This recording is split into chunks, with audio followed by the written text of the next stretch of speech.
लखनऊ विश्वविद्यालय के प्रोफेसर रविकांत जी के पास आना चाहूंगा। रविकांत जी, एक चीज मुझे बताइए, आप तो जैसे पूरे एकेडमिक में पूरे हुए हैं, क्या आप हमारे सभाओं में आलोचना सुनना रहे नहीं क्या? आलोचना अब हम बर्दाश्त नहीं कर पाते। आपका सवाल है कि क्या अब आलोचना बर्दाश्त नहीं? ये सवाल आलोचना का नहीं है। जी। सवाल ये है कि आप मोदी जी के बारे में कुछ नहीं कह सकते। आप भाजपा की आलोचना कर सकते हैं, आप ये कह सकते हैं कि सरकार ऐसी है, लेकिन मोदी पर आप टिप्पणी नहीं कर सकते। मोदी अभी इन पीछे सब से रवि जी, परे है। अभी पीछे रवि जी, ये मोदी जी का एक बयान था कि आलोचना तो स्वागत योग्य है, लेकिन ये देखना पड़ेगा आलोचना कर कौन रहा है, तो उसमें तो सारे ही आ जाएंगे फिर। जो भी आपको जो आलोचना कौन करता है, वो तो विपक्षी है ना। देखिए, आपके तो मोदी जी जो कहते हैं वो डेफिनेटली नहीं करते हैं। जी जी। मोदी जी ने तो वादा किया था कि 15 लाख आएगा खाते में, 15 लाख रुपए। अच्छे दिन आ जाएंगे, महंगाई खत्म हो जाएगी, काला धन वापस आ जाएगा, किसानों की आमदनी दोगुनी हो जाएगी, 2 करोड़ प्रतिवर्ष नौकरियां मिलेंगी। हुआ क्या?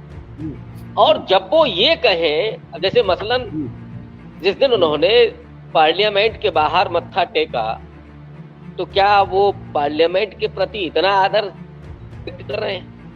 और उसी पार्लियामेंट में नियमों की धज्जियां उड़ रही हैं। लेकिन रवि जी, जैसे मैं आपसे आप क्योंकि विश्वविद्यालय के आप छात्रों, युवा पीढ़ी आपके सामने है, समक्ष आपसे दिशा देते हैं, उनके भविष्य के लिए आप उनके लिए गढ़ते हैं उनका भविष्य।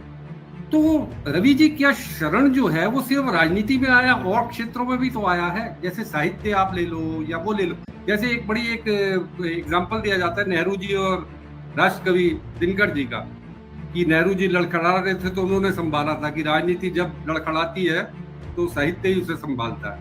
आज की ऐसी स्थिति में क्यों हमें हीरोज, आइकन्स इस तरह के दूसरे क्षेत्रों में भी नहीं दिख रहे? अभी भी है बहुत सारे लोग, और हाँ, ये जरूर है कि कुछ लोगों ने पाला बदल लिया है, वो डर से या प्रलोभन से। लेकिन समस्या ये है कि जो भी राजनीतिक दल हैं, उसमें विपक्ष के मैं तमाम लोगों की बात कर रहा हूँ, उनको जरूरत नहीं है साहित्य से, साहित्यकारों से या बुद्धिजीवियों से, पत्रकारों से बात करने की। जी। अब बहुत कम लोग होंगे जो बात करते होंगे, इसमें कोई दो राय नहीं है, लेकिन अधिकांशतः आप देखिएगा कि वही एरोगेंसी आई है विपक्ष के तमाम पार्टियों में, और उनको लगता है कि नहीं, हम सब कुछ जानते हैं। कानूनी सलाह वो भले ही ले लेते हो किसी वकील से, लेकिन उनको उसके आगे पीछे कोई बात करने की जरूरत महसूस नहीं होती है। अतुल अंजान एक बात कहा करते हैं कि जब से राजनीति ने साहित्य को छोड़ दिया है, तब से वो आवारा हो गई है। बिल्कुल, तो ये जो आवारा हुई है राजनीति, उसकी वजह से निश्चित रूप से इस तरह की चीजें आई हैं उसमें। और दूसरा ये भी है कि वो बड़प्पन अब साहित्यकारों में भी उस किस्म का नहीं है कि जहां उनको कुछ नहीं पाना है। यहाँ भी बहुत सारी महत्वाकांक्षाएं हैं। अब दिनकर जी जो थे, और दिनकर जी को छोड़ दीजिए, वो तो खैर राज्यसभा में भी थे, नेहरू जी के आसपास तो निराला भी होते थे, उनके आसपास तो और भी प्रेमचंद से भी उनके ताल्लुकात थे, गांधी जी के ताल्लुकात प्रेमचंद से थे।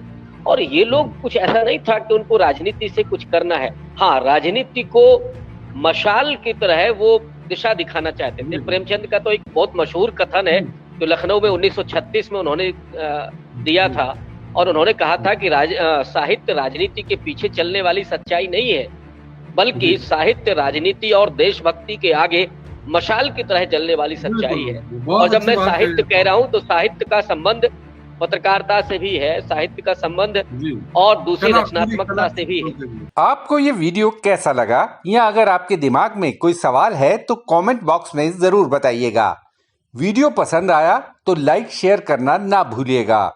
आपने देशनामा को सब्सक्राइब और नोटिफिकेशन के लिए घंटी वाला बटन दबा ही दिया होगा। फिर मुलाकात होगी आपसे, तब तक के लिए नमस्कार।